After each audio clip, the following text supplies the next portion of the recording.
Biden vows to heal racial wounds. Democratic presidential candidate Joe Biden on Tuesday blasted Donald Trump's response to U.S. protests over racism and police misconduct, vowing to try to heal the country's racial divide and not fan the flames of hate.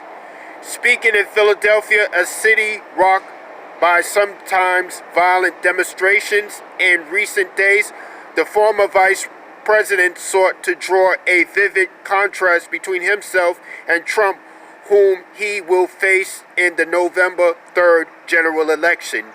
Biden, who served 8 years as vice president under Barack Obama, the first black U.S. president, cast himself as the candidate who best understands the long-standing pain and grief in the country's black communities.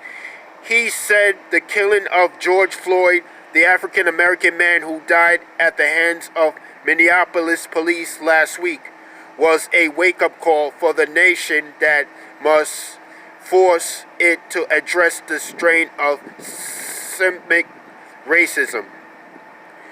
We can't leave this moment thinking we can once again turn away and do nothing, Biden said. We can't. He accused Trump, a Republican, of turning the nation into a battlefield driven by old resentments and fresh fears. Is this who we want to be? He asks. Is this what we want to pass on to our children and grandchildren?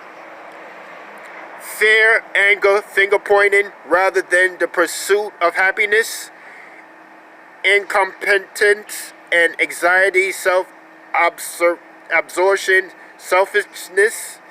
Biden was particularly critical of Trump's visit on Monday to a historic church across from the White House, which was preceded by law enforcement authorities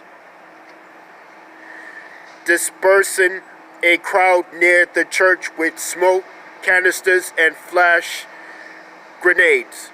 We can be forgiven for believing that the president is more interested in power than in principle, said Biden, who accused Trump of serving the passions of his conservative base at the expense of the rest of the country.